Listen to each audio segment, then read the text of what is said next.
What's good? What's good, everybody? Welcome back to another episode of The Urban Platform Speaks.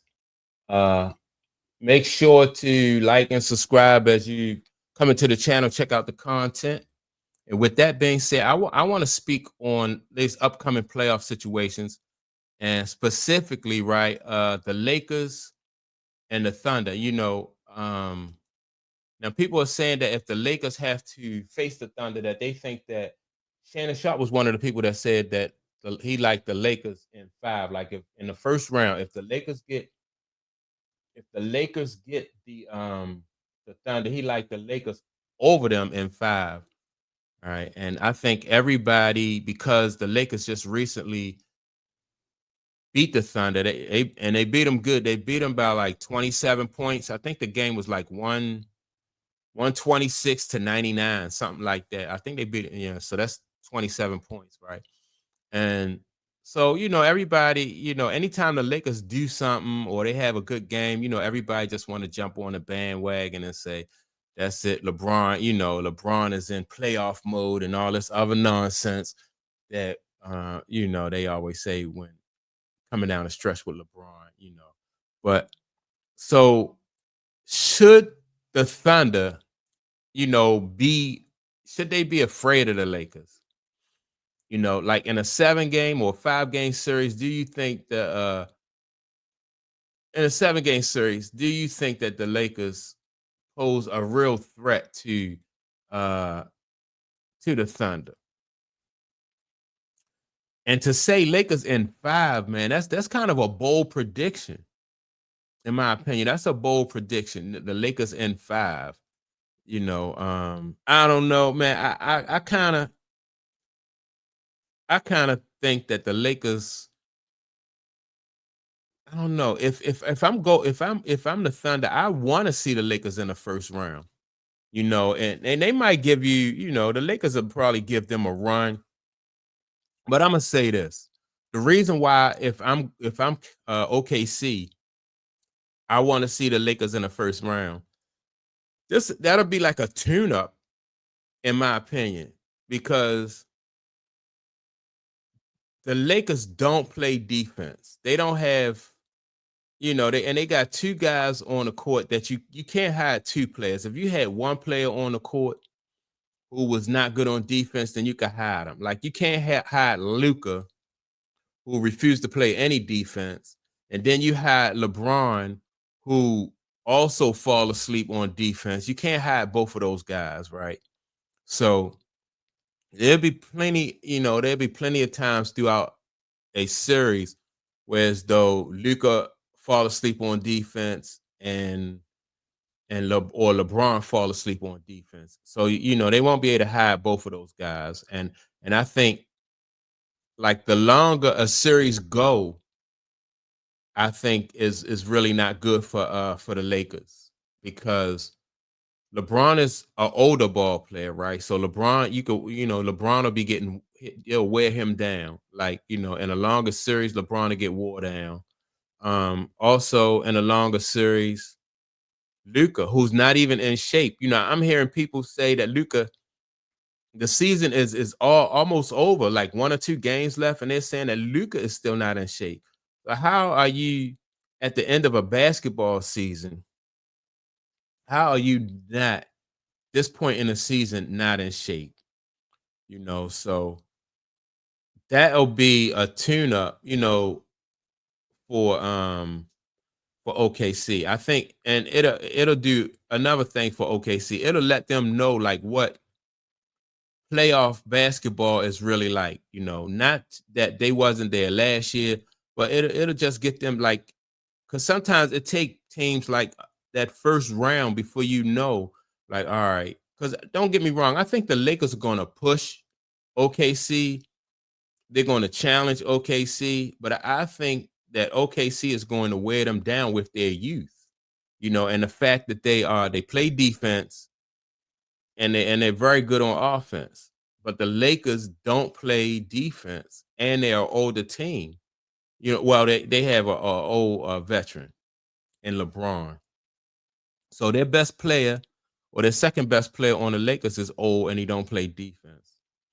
So that'll be a tune-up, in my opinion, for OKC. Now let me see what the standings are though, because OKC lately, OKC lately has been losing games, but I mean it is what it is. Let me see what the Western. Let me see the standings in the West. So OKC, all right, they haven't been losing too much. I mean, like in their OKC in their last 10 games, OKC is 8 wins, 2 losses. That's good. They did recently, like I said, they lost to the Lakers by 27, and so that's why everybody wanted to crown the Lakers. Now, in the last 10 games for the Lakers are 5 wins and 5 losses, right? And now this part of they said the last 10 games, this was a tough part, a tough schedule for the Lakers. So if they go 500, then they did good with like some of the opponents that the Lakers had to face.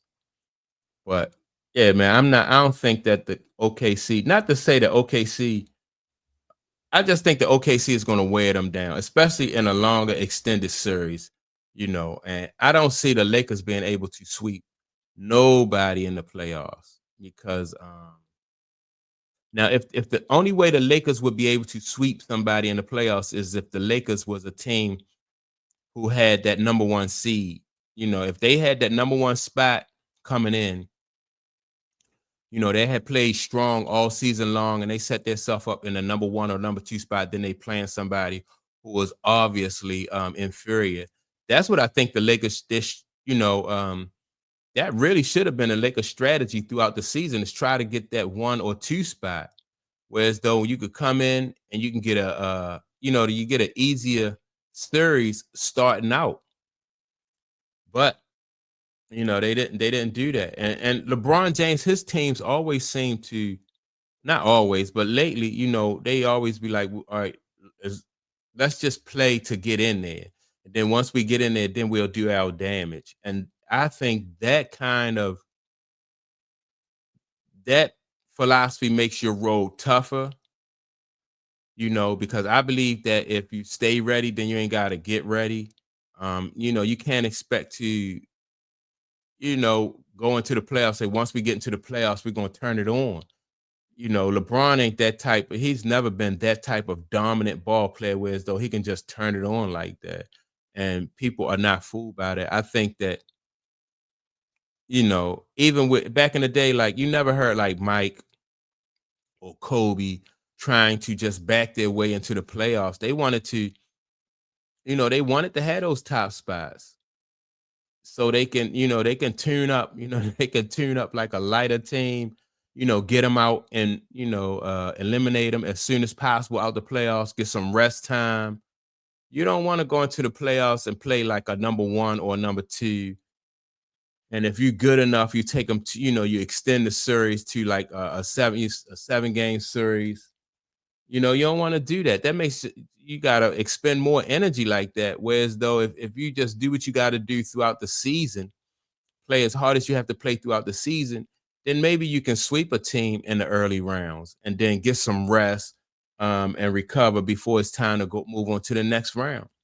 So that philosophy to me, um, just always seemed to I never understood it.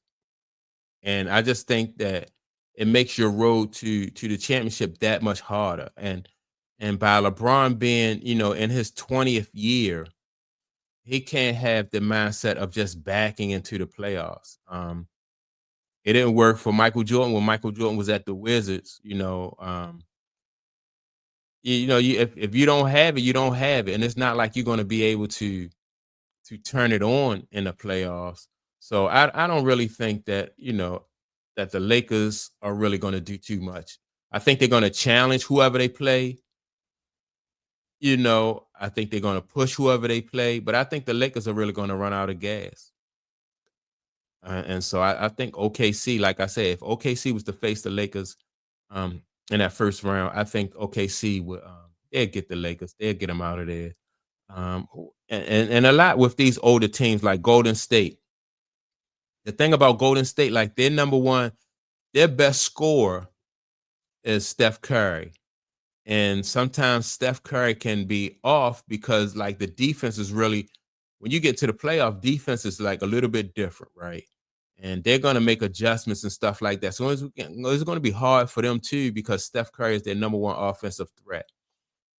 But what makes them dangerous is the fact that Jimmy Butler is on their team, and Jimmy Butler raises his level of play in the playoffs. They call him playoff Jimmy. So Jimmy really is going to have to step it up in the playoffs, you know. But Steph Curry, man, for Golden State, the last few games, you know, let me see what Golden State has done like in their last 10 games, because let me see. Because they've been on a tear since they got Jimmy Butler. All right, so Golden State in their last 10 games, they are 7 wins and 3 losses. So, you know, that's very respectable. That's very respectable, you know, for an older team like Golden State. You know, so let me see, like the last month and a half, 2 months, Golden State has been playing some you know, they just been playing out of their mind. So they're a team that I think is really going to be dangerous in the playoffs. Like I said, if Steph Curry can continue to play the way he's playing now, you know, and then Jimmy Butler raises his you know, his play, his level of play, I think Golden State, I wouldn't be surprised actually if Golden State gets out of the West and makes it to the championship, you know, especially if Steph Curry is just playing out of his mind, which he's been playing lately, you know, like I said, over the last couple months, man. So that's my take on it. With that being said, don't forget to like and subscribe. Also, leave a comment, and I will check you all out in the next video.